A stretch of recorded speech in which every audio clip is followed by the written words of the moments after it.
Hello everyone, welcome back to episode 2 of the Thorium Mage series.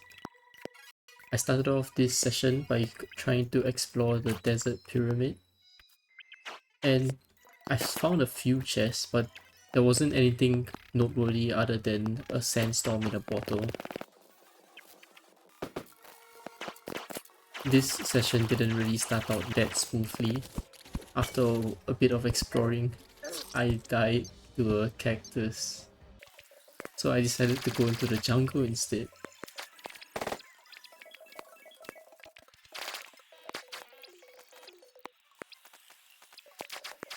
I found a few chests there and there wasn't really anything that was useful to me here.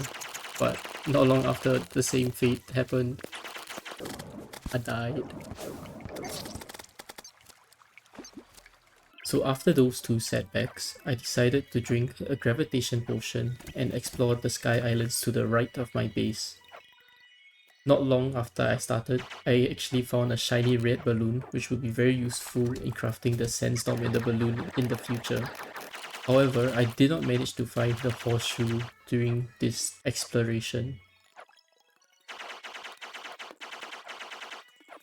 Once I landed, I immediately started heading back to my base and seeing what is on the way, and I found a graveyard biome which is unique to this Thorium mod.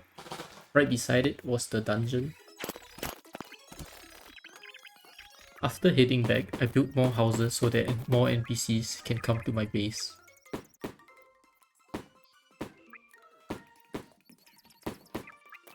I then grinded for some money, quote unquote grinded, and bought a lot of potions to stock up for what's to come. I have a mod active that gives me unlimited buff of the potion as long as I have at least 30 in my potion bag or in my inventory. I wanted to find the horseshoe, so I bought a few gravitation potions as well and started exploring the sky islands to the left of my base. And not long after, I actually did manage to find it. After that, I went to the demon altar in the desert temple and crafted the king slime summon item. King slime.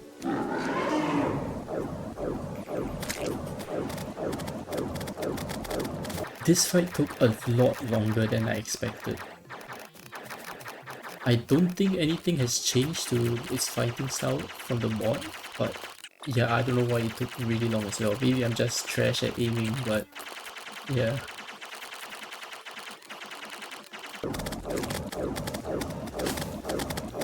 Yo, it's taking way longer than I expected.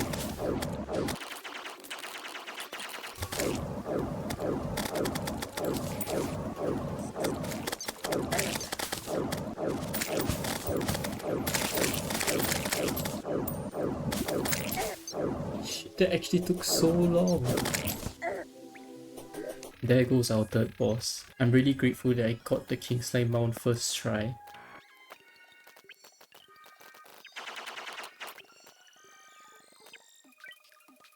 After the King Slime fight, I went back to the desert to build an arena and prepare for the Grand Thunderbird fight.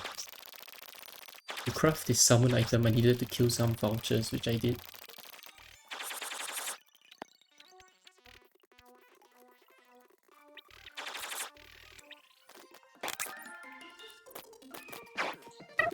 So this is one of the more unique bosses in the sense that you needed this special flare gun and a special ammo to summon it.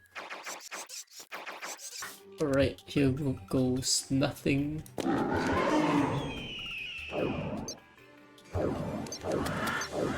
Oh shit. The Grand Thunderbird fight was pretty similar to the fight with Queen Bee, where he'll just rush you horizontally. In his second phase, he does deploy some tornadoes that doesn't travel too fast, so it was still pretty manageable.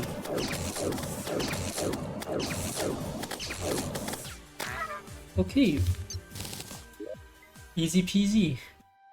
The boss didn't drop anything too crazy, but it did drop a grappling hook that has this gliding feature, which I thought was pretty cool.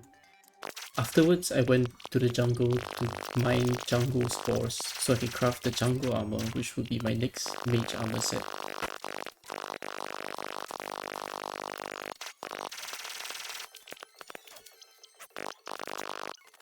After spending a lot of time there, I finally gathered enough materials to craft the jungle armor set.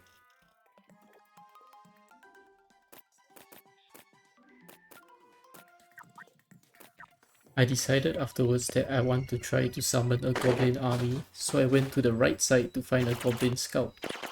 On the way there, I found the living trees. There wasn't any important loot inside.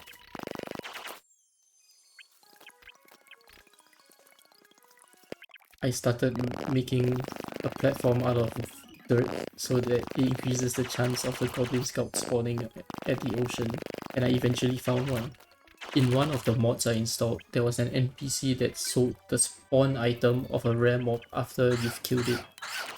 So I used that to farm more goblin scouts and summon the goblin army. The goblin army fight was really simple as per normal. However, there were two new mobs that the Thorium mod added. One was a goblin trapper and the other one was a goblin bard. The trapper throws some explosive spiky balls on the ground while the bard plays some tunes and empowers the other goblins. Once that was done, I went back to the corruption to fight the Eater of Worlds. Alright. Yeah, I think this should destroy it. Oh. This fight was pretty simple as well. I had the Grave Buster which would damage a lot of the segments at once. So the health just melted. The Eater of Worlds didn't drop anything useful for me. Okay, wait, that was actually so easy. The next thing I did was create more houses and waited for the Goblin Tinkerer to move in. Afterwards, I bought the Tinkerer workshop, the rocket boots, and made some spectre boots. I also combined the sandstorm in the bottle with the balloon and then the horseshoe to create the yellow horseshoe balloon. I headed to the left side of the ocean to fight my next boss. This boss is the Queen Jellyfish and is the second boss added by the Thorium mod. 7,000 HP. Is there a diver inside it? This boss actually spawns some minions that will either shoot projectiles at you or charge straight at you. It also had a second phase where it will spawn a whirlpool or a tornado that will actually suck you in, and while the tornado is on screen, it takes reduced damage. Alright then, bring it on. Oh wait, hold up, it's like barely taking damage during the phase. After beating the Queen Jellyfish, an NPC spawned. Francis. What's up, my guy? There were also some text at the bottom that said the aquatic depths bubble beneath the surface. This is another biome added by the Thorium mod that we will be exploring in the future. That's all for today. We've beaten 4 bosses, completed the Goblin Army, and got stronger in general. Thank you for watching the second episode of the Thorium Mage series.